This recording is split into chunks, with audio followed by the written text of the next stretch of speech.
one at the TV tower.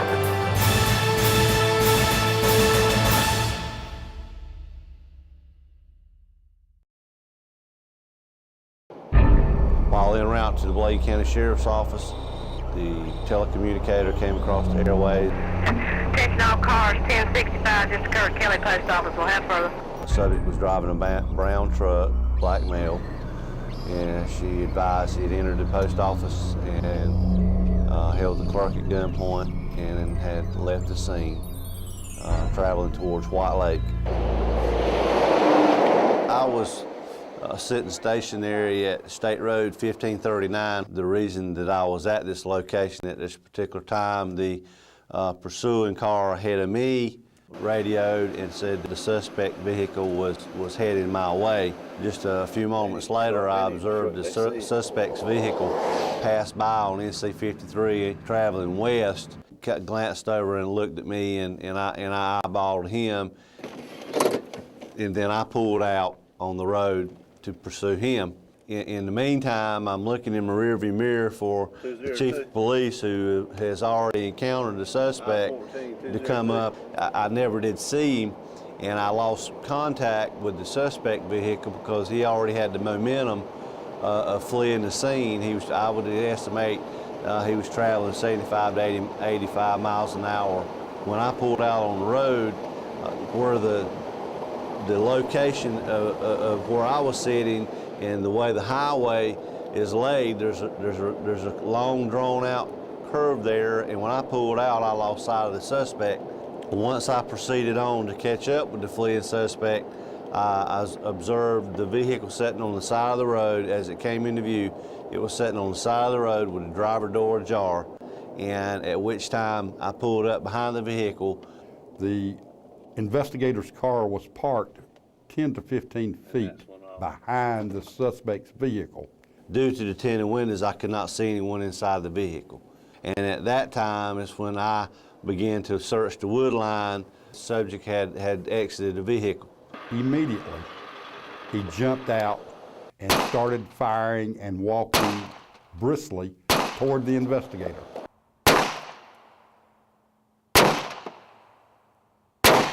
They walked up the hood of the car from about the center toward the doorpost. There were 6 rounds. When I observed the suspect exit his vehicle with a weapon in his hand, and the weapon was raised and he was shooting at my vehicle, what went through my mind was, first of all, it was surreal. I couldn't believe he was shooting at me. I knew that I was in a bad situation. I tried to get out of the situation. I had always been trained. Early training led me to try to put my car in reverse and back out of the situation. My car failed to do that. But what he did not know, and we found out later, was one of those rounds went completely through the hood and severed the fuel injection system. One round severed and damaged the selector switch for the transmission, where you could not put it in gear, and one round damaged the brake system. The 7th round hit the doorpost, 8th round hit the mirror, 9th round hit the door that he had opened to return fire. 10th one hit the officer in the face in the right side, coming out near his ear on the left. What happens in a situation like that is that you actually feel no pain. You're kind of in a trance. Once you hear loud noises, they're all of a sudden muted when the body has been breached by a bullet. At the time that I was hit, all I could hear was a loud ringing, and then I could hear little small pops that was far away, but the pops was actually 4 feet away. I knew I had to draw my weapon. I knew I had to seek cover. I didn't know where, I didn't know how. The glass was breaking. I kicked open my door, hoping to kick the door into the suspect. I returned fire, rolled from my vehicle, and as I rolled from my vehicle, I fell upon the roadway beside the vehicle, and the suspect continued to shoot over me, and as I moved back and forth, it prevented the suspect from shooting me any further. The investigation reveals I shot 5 times. I just remember shooting the weapon. He didn't act like he was hit when he was shot. Nothing changed when I fired my weapon. He ran out of ammunition. I heard footsteps running back towards his vehicle. I heard the vehicle drive off, and the assistant officer ran up to me, advised me to lie still. He returned fire at the fleeing suspect's vehicle. He called 1033 traffic at that time. Approximately 1 to 3 miles west of the shooting location is where the suspect's gold Ford Dually was stopped by a uniformed deputy from Bladen. The suspect pulled off the road and tried to flee up a dirt road, and the truck got stuck even though it was a 4-wheel drive. Suspect jumped from the truck and fled into the woods, at which time I arrived on the scene. Get down! Get down! Get down! The officer had him down as I approached him. He had been shot twice and kept trying to get off the ground. Weapons were drawn. We told the suspect not to get off the ground, to show his hands, or we would shoot him. Finally, the suspect did show his hands, and he started screaming and hollering, "I've been shot, I've been shot." Not being sarcastic, we told him we didn't care that he was shot. We had an ambulance on the way for him. Was there a second suspect? That we were told there was a second suspect involved in the shooting. He would not answer us, so we had to proceed with a search for a second suspect. Ambulance did arrive. He was removed from the scene by the ambulance, and he was accompanied by the deputy that was on the scene. Well, we had 11 rounds shot by the suspect from his weapon. The weapon was we call a Saturday Night Special 9mm. The suspect weighed somewhere close to 280, 290. He was hit hard twice with a 45 rounds, yet still, which we don't understand how he still left the scene, drove down the road and jumped and ran from his vehicle, being hit hard in the stomach area with 2 45s, and both of them exited the suspect. Investigator Bryant shot 6 rounds, and the chief of White Lake, which was parked behind him about 30 yards, fired 6 rounds from his 40mm Sig Sauer. One of those rounds only hit the tailgate of the truck. None of them hit the suspect. Once the suspect had been taken into custody and that he had been shot, I started feeling a little weak at the knees. I started feeling a little weak. It was real hot that day. I remember it being hot, and then I remember it being cold. I'm not sure that the cold part was maybe me going into shock at the time that I was put in the rescue squad. I had so much damage to my face. I remember that it felt strange having a part of your body you had no control over. I had no control over my speech because of swelling. I couldn't hear out of my left ear. I mean, all this was just a big change. And then the pain set in. It was very, very, very painful. It seemed imminent that I was going to die, but through prayer and confidence and doing everything I could do to stay alive that day, I was just, if he was going to kill me, he was just going to have to work harder than what he was working. And he was doing his very best. Recovery, I went through a lot of pain for 6 months. After the first surgery, came the second surgery 3 months later to adjust the eye orbit. Once I felt better about my looks, then came the depression. I realized 5 or 6 months on into recovery that the severity of what had happened to me, what had happened to my family, what had happened to my career, and that I was not going to have very good eyesight any longer. That was detrimental to me. Psychologically, I had bouts of not being able to sleep, not being able to watch TV. I had a lot of post-traumatic syndrome, and it took me 13 months of therapy to get past that and to be able to go back to work. And I've been able to do that and do it efficiently. I didn't let that guy kill me that day, and I didn't let him stop me, and I wasn't going to let him stop me from being an officer. I enjoy being an officer. I enjoy being in law enforcement and working with the guys that I work with. And each day of work has put that day further behind me, and it's been a good thing. We think that the interventions early on help prevent some of the post-traumatic stress disorder. That, you know, our goal is to get the trooper or the officer back on the road. And we think the early interventions are what allow that to occur. If that doesn't happen, people take this with them for a long time. They end their career, and the really bad downsides are they end their career in law enforcement. They go seek some other work. They have post-traumatic stress disorder months down the road. Those are the very bad, debilitating effects. You don't expect the car you're going to stop, that person is going to ambush you.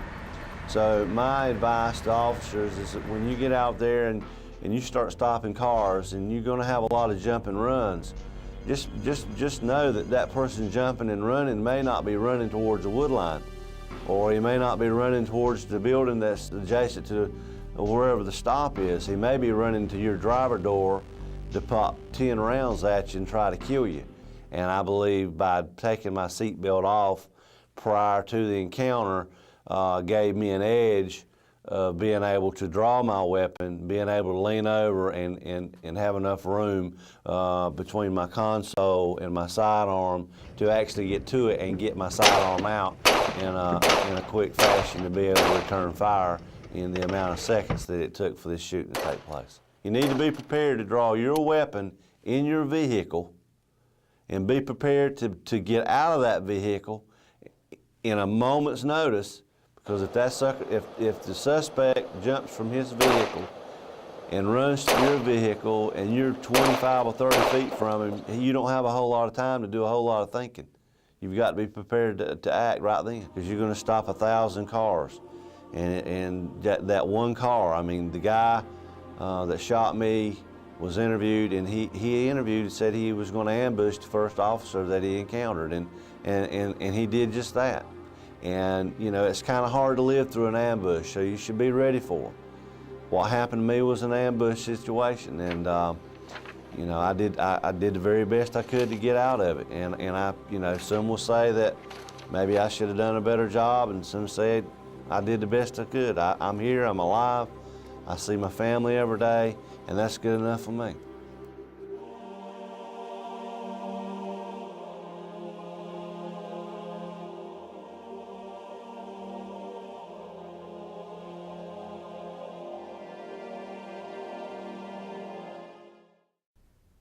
I want to talk with you for a few minutes about some key takeaway points from the video that you've just seen. As we have already discussed in this block of instruction, a tactical disengagement can, in some cases, be our best route of winning a battle. We can see this play out in the actions taken by Lieutenant Bryan when he attempted to back away from the advancing suspect. Lieutenant Bryan's attempt to retreat was unsuccessful due to his patrol car being disabled from the shots fired by the suspect, cutting a transmission line and preventing the car from being able to move. Lieutenant Bryan had stopped his patrol car, based on his statement, 10 to 15 feet behind the truck the suspect was driving. Now, when we take this distance and transfer it to our firing range training, this is about what the 3 to 5 yard line would be. When the suspect exited his vehicle, Lieutenant Bryan was still seated in his patrol car, but he had released his seatbelt. A person walking fast can close that short distance in very little time.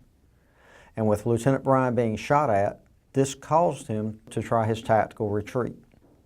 That not working due to the vehicle being disabled put the suspect right on top of him firing shots. Now let's look at what's going on with the human body in this situation. The heart rate is dramatically increasing due to the fear and adrenaline. The ability to focus properly gets diminished due to our depth perception being skewed due to the increased stress. We begin to get tunnel vision where we can't see or hear things outside of the threat. When all this is going on, we begin to lose the ability to properly relate time and distance. Noises, no matter how loud or close, become either unheard or muted to the point that we can't judge where they are. The mind will shut out pain and other details in order to allow the body to continue to fight. From personal experience, I can tell you that you may not even hear your gun go off or even realize you are moving while under the stress of the fight. We must prepare ourselves for an ambush anywhere. When we're in our patrol cars, we're like a fish in a bowl. We have a limited ability to move or even to exit if we need to rapidly. For this reason, we have to practice getting our weapon out while seated in the car. There is a different body dynamic when seated in the car with all the equipment around you. Waiting until we're facing the dragon is no time to see if we can get the weapon out of the holster. This is something we should always practice with a safe and unloaded weapon. One thing to remember is that no one's feet should hit the ground before ours do, if at all possible. This may be difficult if the person is waiting for your car to stop, but radio talk should be over before the car comes to a complete stop to facilitate rapid exiting of your vehicle. There are 4 elements of mental preparation that we must be aware of in order to get into the right mindset. First is the reality check. The world we live in today is a dangerous place. We as law enforcement officers have to know that one day someone is going to try to attack us or shoot us or try to kill us by some means. This person will have the desire to take us away from the people we love and the people that love us. This person will do everything in their power to prevent us from being able to do the job that we took an oath to do. We have to know in our minds and in our hearts that this day will come. We have to believe it so that we can prepare for it. We cannot afford to think this will happen. We must know that it will happen and plan for when. Next is the attitude check. No matter how bad the situation gets or the challenge that is in front of us, we have to remain positive. It's like when Lieutenant Bryan said he knew he had to keep fighting. He wasn't ready to die there on the road. He was going to make the suspect have to fight harder to kill him. We have to keep that attitude as well. No matter the challenge in front of us, we have to keep fighting. We can never give up. Even if we feel like the situation is grave, we have a responsibility to fight on. We must all have the same attitude that Lieutenant Bryan had that day. You may want to take me out, but you will have to fight much harder than what you're doing in order to make that a reality. We must stay relentless in our warrior's mindset and always fight harder than our opponent. Next is commitment. Do you understand that one day you may be called upon to take the life of another person? Is this something you are ready to do? Can you honestly answer yes to this question? Do you know without any doubt at all that you can pull the trigger on your weapon to stop a threat against you or a person that you're sworn to protect? You have to be able to answer this with an honest yes. You have to be able to envision yourself doing this and be able to deal with the emotions that come with it. Finally is self-promise. You have to make a promise to yourself that no matter what, you will win any encounter you have. When you start your shift each day and you're putting on your vest and your duty gear, you have to make that promise to yourself that you will be coming home. Look at yourself in the mirror. Make that promise looking yourself in the eye. You have to know that you are a warrior. Know that you are prepared for any battle that comes your way. By making that promise to yourself every day, you begin to get your mind ready for the shift. You begin to prepare yourself to win any encounter you may have, and you will go home at the end of your tour.